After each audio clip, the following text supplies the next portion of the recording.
तो फ्रेंड्स, ये हमारा सुगम विज्ञान क्लास 8 का चैप्टर नंबर 6 है। इस चैप्टर का नाम है उद्योग।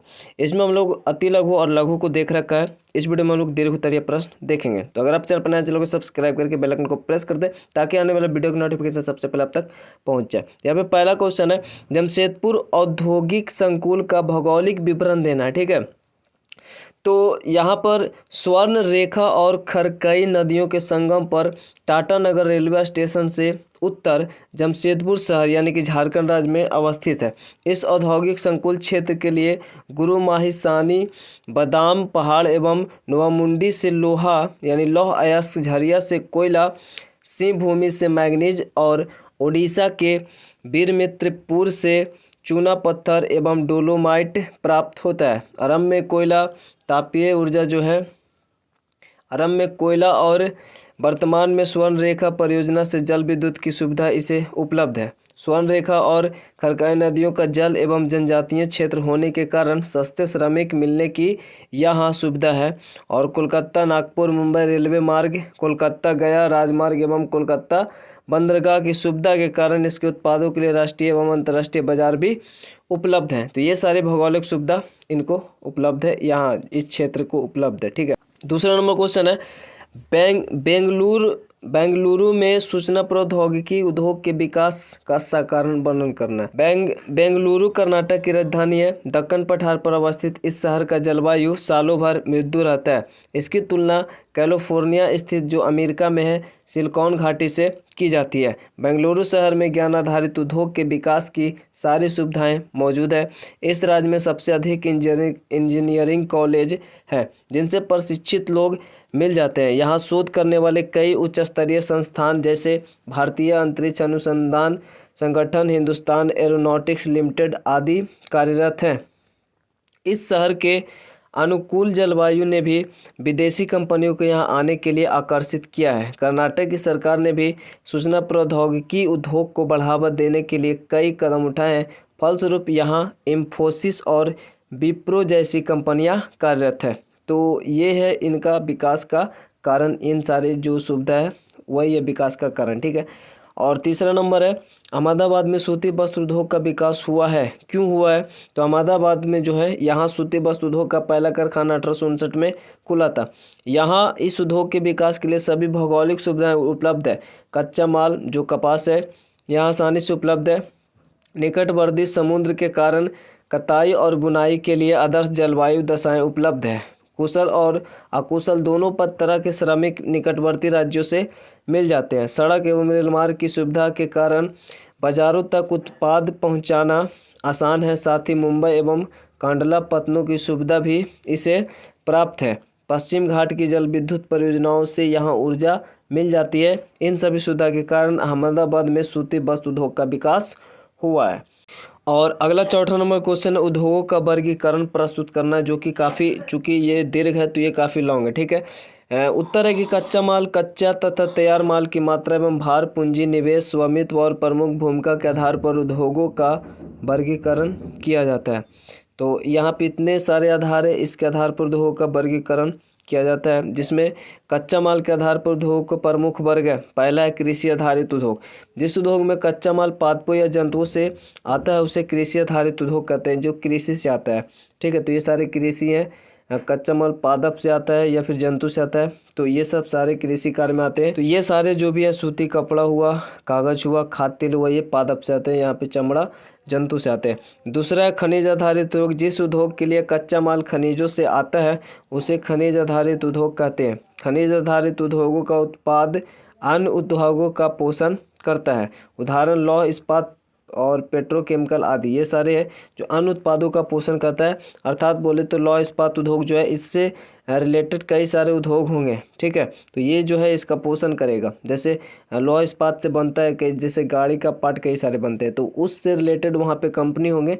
ठीक है, जो गाड़ी का पार्ट वगैरह बनाते हैं, तो यहाँ से मटेरियल इसको मिल जाएगा। अगला है तीसरा, वन आधारित उद्योग। जिस उद्योग के लिए कच्चा माल वन से मिलता है उसे वन आधारित उद्योग कहते हैं। उदाहरण है कागज, फर्नीचर, औषधि और माचिस आदि, ये सारे वन आधारित उद्योग है, ये सारे वन से मिलते हैं।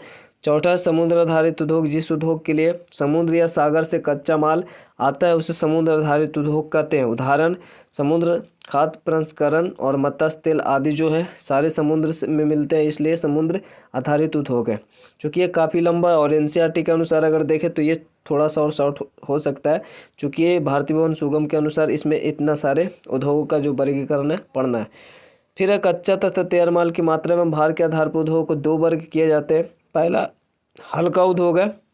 ऐसे उद्योग का कच्चा एवं तैयार माल हल्का होता है, जैसे कि बल्ब, घड़ी, पेंसिल उद्योग इत्यादि, ये सब हल्का होते हैं। और भारी उद्योग में इन उद्योग का कच्चा एवं तैयार माल दोनों भारी होते हैं, जैसे लौह इस्पात, सीमेंट उद्योग, ये सब का कच्चा माल और तैयार माल सभी भारी होती है। पूंजी निवेश के आधार पर उद्योग को 3 भाग में बांटा गया है। पहला है कुटीर उद्योग, ठीक है, जिस उद्योग में वस्तुओं का उत्पादन हाथों से शिल्पकारों द्वारा होता है उसे कुटीर उद्योग कहते हैं। टोकरी, बुनाई, मिट्टी में बर्तन, हस्तशिल्प आदि कुटीर उद्योग के उदाहरण है। इसमें कम पूंजी की भी आवश्यकता होती है।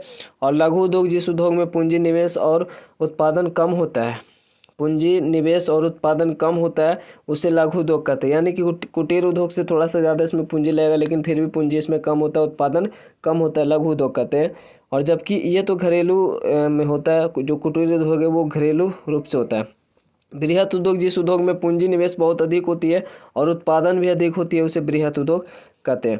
तो ये था। और उसके बाद है स्वामित्व के आधार पर। तो इसके बाद स्वामित्व के आधार पर उद्योगों के 4 वर्ग किए जाते हैं। पहला निजी सेक्टर, यानी इसको बोल सकते हैं निजी उद्योग। निजी सेक्टर के उद्योग का स्वामित्व व्यक्ति या व्यक्तियों के समूह के पास होता है, उदाहरण टाटा, रिलायंस आदि, यानी कि किसी खास व्यक्ति के पास हो इसका अधिकार। स्वामित्व का मतलब अधिकार होता है। सार्वजनिक सेक्टर, जिस उद्योग का स्वामित्व सरकार या सरकारी एजेंसी के पास होता है उसे सार्वजनिक या पब्लिक सेक्टर कहते हैं, चूँकि ये सरकारी है। उदाहरण के लिए जो हमारा यहाँ पे स्टील और authority of India limited, Hindustan aeronautics limited आदि, ये सारे जो है ये सब सरकारी है, ठीक है, सार्वजनिक सेक्टर हुआ, इसी को बोलते हैं। उसके बाद तीसरा यहाँ पे है ज्वाइंट सेक्टर, यानी इसको संयुक्त उद्योग भी बोल सकते हैं, ठीक है, क्योंकि ये मिला होता है, प्राइवेट और सरकारी दोनों मिला होता है।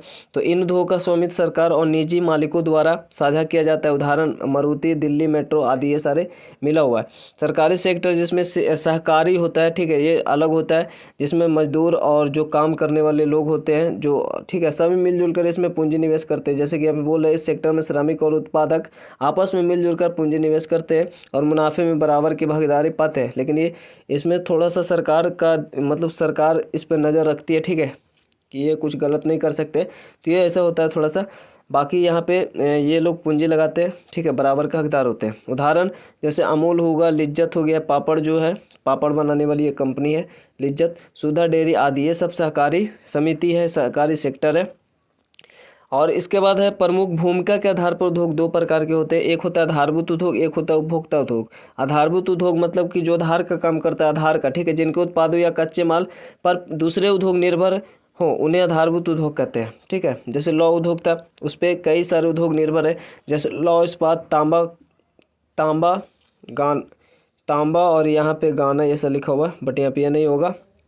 खनिज गलाना, एल्युमिनियम गलाना और वस्त्र उद्योग, यहाँ पे तांबा गलाना होगा, ठीक है, तांबा गलाना और खनिज गलाना, एल्युमिनियम गलाना, वस्त्र उद्योग आदि, ये सब आधारित उद्योग है। और यहाँ पे है आधारभूत उद्योग हो गया। अब उपभोक्ता उद्योग जो डायरेक्ट उपभोक्ता यूज करता है, ऐसे उद्योग जिसका डायरेक्ट उपभोक्ता यूज करता है, जैसे वैसा उद्योग जिसमें उत्पादन उपभोक्ताओं को सीधा उपयोग या उपभोग हेतु किया जाता है। जैसे दवा उद्योग, दवा बनाएगा तो उसको लोग खरीदेंगे, ठीक है, डायरेक्ट उसका उपयोग करेंगे। बर्तन उद्योग हुआ, टूथपेस्ट, मंजन, श्रृंगार प्रसाधन उद्योग, कागज उद्योग, रेडीमेड वस्त्र उद्योग, ऐसा कई सारे उद्योग है जो उपभोक्ता उद्योग है। तो ये हमारा इतना सारे था। उसके बाद पाँचवा है सूचना प्रौद्योगिकी से जीवन में आए बदलावों का वर्णन करें। तो उत्तर है सूचनाओं और संदेशों के आदान प्रदान की तकनीक सूचना तकनीक यानी सूचना प्रौद्योगिकी कहलाती है, तथा इससे संबंधित उद्योग सूचना प्रौद्योगिकी उद्योग कहा जाता है। इस उद्योग से संचार, चिकित्सा सेवा, सुरक्षा आदि के क्षेत्र में क्रांतिकारी परिवर्तन आए हैं। संचार की दुनिया में सैटेलाइट फ़ोन, इंटरनेट की सुविधा और मोबाइल फ़ोन ने पूरे विश्व को गाँव का रूप दे दिया है। विकास के इस दौर में किसी भी तरह की एक जानकारी का कहीं से भी आदान प्रदान किया जा सकता है। चिकित्सा के क्षेत्र में दूर बैठा चिकित्सा, राष्ट्रीय हो या फिर अंतर्राष्ट्रीय हो, यानी भारत में या भारत से बाहर हो, कहीं से भी रोगी का इलाज निर्देश देकर किया जा सकता है। इससे बगैर जो जीमेल है उससे हम लोग सूचना भेज सकते हैं कहीं भी कंप्यूटर में, तो वो भी इसके अंतर्गत आएगा। तो बस इतना भी काफ़ी है। उसके बाद हमारे ये 7 नंबर है कि भारत के प्रमुख औद्योगिक क्षेत्रों का वर्णन करना है। तो भारत में 8 प्रमुख औद्योगिक क्षेत्र हैं। पहला मुंबई पुणे क्षेत्र, दूसरा हुगली क्षेत्र, बेंगलुरु तमिलनाडु क्षेत्र, तीसरा चौथा अहमदाबाद बड़ोदरा क्षेत्र, पाँचवा छोटा नागपुर क्षेत्र और 6 है विशाखापत्तनम और गुंटूर क्षेत्र, 7वां है गुड़गांव दिल्ली मेरठ क्षेत्र और 8वां है कोलम तिरुवनंतपुरम क्षेत्र। विश्व के प्रमुख औद्योगिक प्रदेश पूर्वोत्तर अमेरिका, पश्चिम और मध्य यूरोप, पूर्वी यूरोप तथा पूर्वी पश्चिम में है।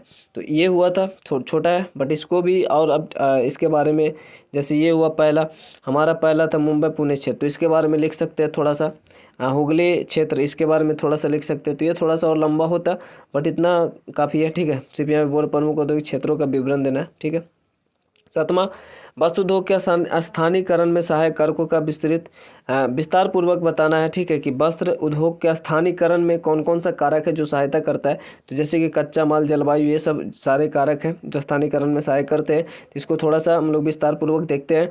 तो कपास को ओटने एवं धुनने की औद्योगिक इकाइयाँ प्रधानतः कपास उत्पादक क्षेत्रों के निकट ही स्थापित होती है, ठीक है। इसका जो कपास का ओटने और धुनने की जो औद्योगिक इकाइयाँ हैं, जब कपास निकलता है खेत से, तो उससे उसमें जो बीज होता है उसे मतलब अलग करने की जो प्रक्रिया होती है कपास की, ठीक है, जो रुई के जैसा होता है, तो वो जो इकाइयाँ हैं वो उत्पादक क्षेत्रों के निकट स्थापित होती है। क्योंकि कपास में बिनौलो यानी कि जो उसका बीज होता है कपास का, वजन कपास के वजन का लगभग 60% होता है, ठीक है। यानी वो ज़्यादा होता है, प्रतिशत तक रहता है। यही कारण है कि कपास को लंबी दूरी पर स्थित सूती वस्त्र उद्योगों तक ले जाना आर्थिक दृष्टि से लाभप्रद नहीं है। कपास को यानी दूर जो भी सूती वस्त्र उद्योग है वहाँ तक ले जाना ये फायदेमंद नहीं है, जैसे कताई एवं बुनाई के लिए, ठीक है। तो उद्योग लाभप्रद नहीं रहता। उद्योग में प्रयुक्त कच्चा माल रुई जो हुआ, ठीक है, उद्योग में प्रयुक्त कच्चा माल रुई, ओटी एवं धुनी हुई कपास को बोलते हैं। तो जो रुई है पूर्णतः शुद्ध ऐसा पदार्थ है जिसका सूती वस्त्र निर्माण प्रक्रिया वजन कम नहीं होता है। लगभग 1 टन रुई से 1 टन सूती धागा और तथा 1 टन सूती धागे से 1 टन सूती वस्त्र तैयार हो जाता है। अतः सूती वस्त्र उद्योग यानी कताई बुनाई जो इकाइयाँ हैं, सूती वस्त्र उद्योग जो होते हैं, जो कताई करने वाले, बुनाई करने वाले होते हैं, कि स्थानीयकरण में कच्चे माल यानी सूती वस्त्र उद्योग के स्थानीयकरण में कच्चे माल की स्थानीय उपलब्धता तथा बाजार की निकटता का कोई महत्वपूर्ण प्रभाव नहीं पड़ता है।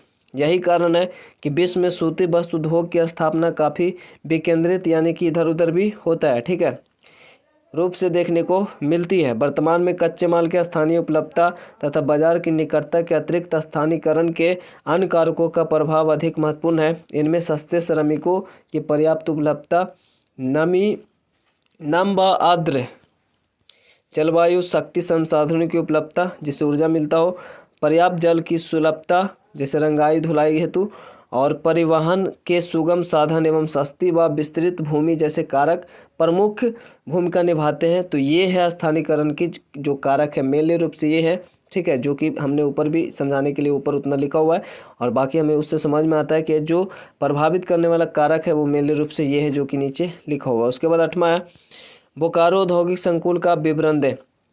इस इस्पात संकुल के पहले फर्नेस यानी कि भट्टी ने 2 अक्टूबर 1972 से काम करना शुरू किया। वर्तमान में यह देश का सबसे बड़ा यानी सार्वजनिक क्षेत्र लौह इस्पात कारखाना है। यहाँ गर्म घुमावदार तारे, गर्म घुमावदार चेहरे, टीन चदरे होंगे, ठीक है। यहाँ पे जो भी है मिस्टेक वगैरह उसको आप देख लें। गर्म घुमावदार चदरे, घुमावदार तारे, उसके बाद यहाँ पर टीन हुआ, प्लेट हुआ, कोल्ड रोल्ड हुआ, सीट्स हुआ इत्यादि बनाए जाते हैं। बोकारो लोहा एवं इस्पात उद्योग, आधुनिक इंजीनियरिंग उद्योगों जैसे ऑटोमोबाइल, पाइप एवं ट्यूब, एलपीजी सिलेंडर, बैरल एवं ड्रम उत्पाद इतना के लिए कच्चे माल का उत्पादन कर रहा है। बोकारो लोहा इस्पात कारखाने का एकमात्र उद्देश्य देश में विश्व स्तरीय इस्पात का निर्माण करना है। बोकारो स्टील प्लांट को लौह अयस्क किरीबुरु ओडिशा कोयला, चूना पत्थर, इसके बाद चूना पत्थर हुआ, डोलोमाइट हुआ, ठीक है, और मैग्नीज हुआ। मैग्नीज सभी खनिजों स्थानीय स्तर पर लगभग 350 किलोमीटर की परिधि के अंदर उपलब्ध है बोकारो में, ठीक है। सारे जो भी इसके लिए चाहिए कच्चा माल वगैरह जो भी है वो 350 परिधि के अंदर उपलब्ध है। तो ये था बोकारो औद्योगिक संकुल का थोड़ा सा विवरण। तो बस इस वीडियो में इतना ही, मिलता है नेक्स्ट वीडियो में, तब तक लिए जय हिंद जय भारत।